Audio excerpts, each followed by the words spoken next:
Et salut à tous, aujourd'hui on se retrouve pour une vidéo review du MF3 RS2. Donc voilà, c'est ce cube. Je vous invite tout d'abord à aller voir ma première vidéo où je présente ces cubes-ci que j'ai reçus aussi. Enfin les voilà. Du coup il y a le MF2C, le MF4C et le MF3 RS2. Donc la vidéo sera dans la description. Voilà, je le remets. Hop. Mais là, c'est la review du MF3 RS2, donc le 3x3 de Mofang Yoshi. Vraiment pas cher et super bien. Donc, je l'ai acheté. Je l'ai eu à plus ou moins 4 € environ. Je sais plus si c'est plus ou moins. Enfin, en tout cas, c'est vraiment pas cher. Hein. Vous voyez, en tout cas, c'était sûr, c'est moins de 6 €. Alors moins de 6 € pour un cube de cette qualité, c'est fou, je comprends pas comment ils arrivent à faire du bénéfice sur ça. Alors moi je l'adore, hein, c'est mon main, bon, de toute façon j'en ai que deux, hein, j'ai que celui-là et un Rubik's, mais bon les Rubik's, voilà, tous les cubeurs savent que c'est pas une très bonne marque pour faire du speed cubing. Donc voilà, j'ai acheté celui-là. Je vais faire une review sur les autres aussi, hein, le MF2C et le MF4C. Du coup, commençons directement. On va commencer avec la forme des pièces. Moi j'aime beaucoup, on peut voir. Du coup, le centre un petit peu en carré avec les bords ronds. Les coins carrés. Et les arêtes, en fait, si on regarde les pièces, elles sont arrondies. Voilà, peut-être que non, vous voyez pas bien, mais c'est pas très grave. En fait, les pièces, elles sont arrondies, mais les autocollants, ils sont coupés comme ça, et du coup, ça fait un style. Moi, j'aime bien, enfin, j'aime beaucoup. En plus, avec les coins carrés, ça fait un petit peu comme si c'était un cube agressif. Hein, je sais pas, j'aime bien un petit peu le style de ce cube. Les couleurs, la face blanche, blanc, voilà, c'est bien blanc. On peut voir le logo qui est malheureusement, qui n'est pas directement sur l'autocollant, mais en fait le logo c'est un autocollant sur l'autocollant. Enfin, je sais pas si vous allez bien voir, ouais, on voit un petit peu les contours. En fait c'est un autocollant avec le logo qu'on a collé sur le cube. Bon, voilà, après tout, voilà, c'est pas pour ça que ça va être un mauvais cube. La face bleue, alors ouais, la caméra déforme un petit peu les couleurs. Là c'est un bleu que c'est vraiment beau. Ça fait bleu ciel un petit peu plus foncé. J'aime bien. La face jaune, c'est jaune fluo. La face verte, c'est vert fluo. C'est vraiment exactement c'est vraiment du vert fluo comme sur les stabilos. La face orange fluo également. Alors, on voit pas très bien que c'est fluo, mais c'est fluo, hein, c'est vraiment bien flashy. Et la face rouge, c'est pas fluo, mais c'est bien flashy. Moi j'aime bien, enfin j'aime beaucoup la couleur. On voit pas de trop, c'est pas très grave. Bon, en vrai les couleurs rendent un petit peu mieux. Du coup le logo, c'est Mofang Yoshi écrit en chinois et en dessous tout petit. À mon avis on veut pas voir parce qu'il fait de mise au point. Voilà, on voit Mofang Yoshi en dessous avec un contour jaune. Donc voilà.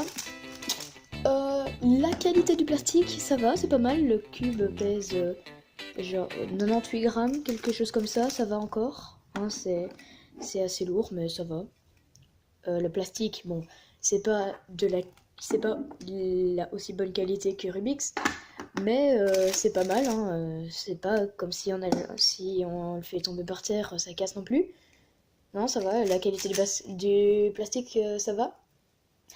Le corner cutting, on va directement essayer, on va commencer là. Hop, ça passe tranquille.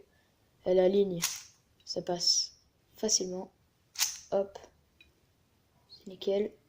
45 degrés. Ah, 45 degrés, ça bloque un petit peu. Voilà, donc dès qu'on passe les 45 degrés, vous voyez là c'est un petit peu plus loin que 45 degrés. On voit là. Ah, c'est quand même passé, attendez. Ah oui, ça passe quand même. Bon, après, c'est peut-être cette face-ci. Oui, voilà. Ouais, donc à 45 degrés, ça passe plus, mais un petit peu moins que 45 degrés, on voit. Là, ça passe. Voilà. Le reverse, ça c'est facile, si ça va. Hop. Dans la notification, je sais pas si vous l'avez entendu. Hop. Et ça passe, ok, jusqu'à la ligne. Donc jusqu'à la ligne là. Hop. On retire un petit peu, hop. Et voilà. Donc le corner twist. Non, franchement, je vois pas comment on peut faire pour retourner. Ah ouais. Non, c'est vraiment assez compliqué pour retourner un coin. Je vois pas comment on peut faire en le résolu. Pendant qu'on fait une solve, je pense pas qu'on sait retourner un coin. Ça m'étonnerait bien. En plus, avec les coins qui sont en carré, c'est encore plus difficile, vous voyez. Voilà. Du coup, les corner twist, c'est quasiment impossible. Ce cube, si vous voulez faire du speed cubing pour vraiment pas cher, bah, franchement je vous le recommande, mais à fond. C'est vraiment un très très bon cube. Moi personnellement, je pense que c'était la 3e fois que je l'ai résolu.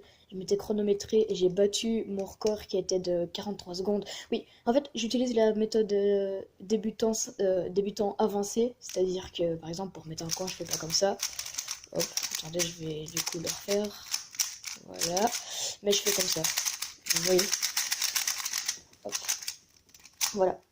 Avec la méthode débutant avancé, du coup, avant j'avais fait 43 secondes, et là je l'ai battu, j'ai fait 38 secondes, donc voilà, j'ai bien battu mon record de 5 secondes, je suis content.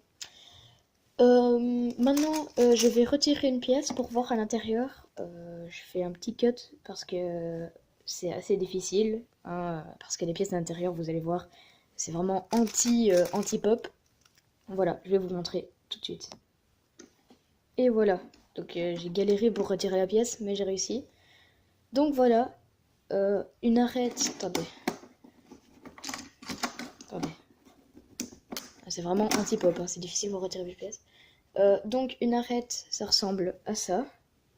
Attendez, je vais faire comme les youtubeurs votés, ça fonctionne bien. Voilà, donc une arête, ça ressemble à... Oups, pardon, je m'excuse. Une arête, ça ressemble à ça. Voilà, on voit vraiment le système anti-pop là. C'est vraiment très travaillé. Donc avec des petites tranchées là pour laisser passer ça. Attendez, je pense... Non, c'est trop sombre, vous allez pas voir, mais il y a un petit rebord. Attendez, si j'enlève ça, vous allez voir à mon avis. Ouais. Là, il y a un petit rebord. Voilà, ça passe comme ça, à l'intérieur. Voilà, donc ça glisse, hein, comme ça. On voit pas très bien parce que c'est foncé, mais voilà. Un coin, ça ressemble à ça. Donc en fait, les coins, ils sont pas vraiment en carré comme ça, hein. À l'intérieur, c'est rond. Pour le corner cutting, pardon. Et du coup, voilà. On voit pas très bien encore une fois parce que c'est foncé, mais vraiment ça passe vraiment très très bien. C'est super doux. Voilà. Pas très bien, pas très grave. Clac. Et voilà. Donc je vais le remonter. Hein, je reviens juste après. À tantôt. Donc me revoilà. J'ai remis la pièce. Ça a été plus vite que pour la retirer. Hein. Et donc voilà, ça va être la fin de cette vidéo. Si vous cherchez, je sais que j'ai déjà dit, mais c'est pas grave, un speed cubing, enfin un cube pour faire du speed cubing, je vous recommande vraiment celui-là. Pour le commander, le lien sera dans la description, je vais le mettre, hein, et ça va vous diriger sur le site Magic Cube Mall, donc là où il est le moins cher. Ben voilà, merci d'avoir regardé jusqu'à la fin, et je vous dis à la prochaine vidéo.